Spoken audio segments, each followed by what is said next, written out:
You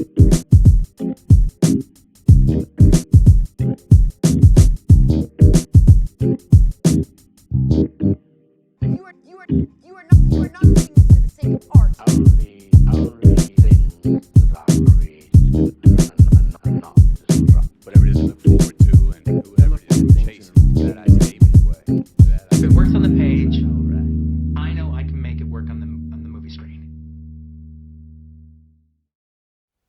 Un réalisateur que l'on reconnaît dans la production audiovisuelle, c'est un auteur qui parvient, rien qu'en plaçant sa situation et son personnage central, à être reconnu par les spectateurs qui observent son film. Le réalisateur dont nous allons parler aujourd'hui est typiquement un auteur que l'on reconnaît rien que par la situation qui est au cœur de ses longs métrages et son regard sur l'être humain. Tom McCarthy est un réalisateur d'origine américaine qui officie dans la production audiovisuelle depuis maintenant près de 24 ans. À la base acteur de série, il trouvera une seconde vie dans le métier de réalisateur en parvenant à conquérir rapidement un terrain vierge pour l'époque, le cinéma indépendant américain, en réussissant à s'y faire une place en tant qu'auteur humaniste et que poète des mœurs modernes.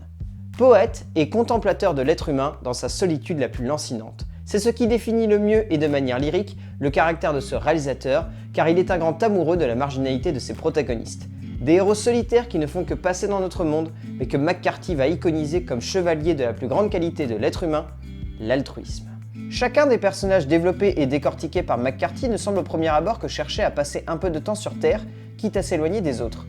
Mais c'est ainsi que McCarthy crée l'immersion qui fait la force de ses films, en apportant cette poésie qui se trouve au centre de la solitude de ces cœurs en plein mal-être, que des personnages secondaires vont aider à parvenir à une forme de réhumanisation. Dans le cas de son cinéma, on peut presque parler de réconciliation avec des émotions. Des émotions que les personnages veulent refouler pour éviter de souffrir. Mais c'est ainsi qu'il touche, par ses regards tendres et presque transcendants de pureté, que le metteur en scène parvient à saisir en créant un cocon de sûreté scénographique pour le spectateur. Sa mise en scène est vraiment dans cette idée, créer un lieu de confort pour les émotions du spectateur afin de mieux l'amener vers la compréhension de son regard sur l'être humain. Un regard qui, ainsi, peut aller chercher plus loin ce qui fait l'essence même de notre passage sur Terre. Un passage que McCarthy rend iconique par le biais de rencontres, de missions presque humanistes qui amènent ces héros du quotidien à devenir bien plus que de simples personnages, devenant des symboliques de notre ouverture d'esprit.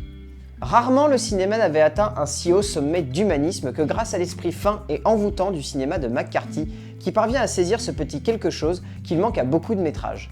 Il réussit à saisir cette tendresse qu'il doit se dégager d'un regard sur ses protagonistes, cette tendresse qui donne espoir à l'être humain. C'est ainsi que McCarthy parvient à construire l'immersion au cœur de ses films, en apportant bien plus qu'un message émouvant pour le spectateur, qui réussit également à saisir cette tendresse que l'on doit ressentir pour son prochain. Cette tendresse qui caractérise la beauté d'un portrait humain, cette tendresse qui fait la force d'un cinéaste qui est peut-être parfois maladroit dans ses sujets, mais qui réussit tout de même à nous toucher en apportant un regard sur l'homme qui dépasse la simple chronique d'un passage sur Terre.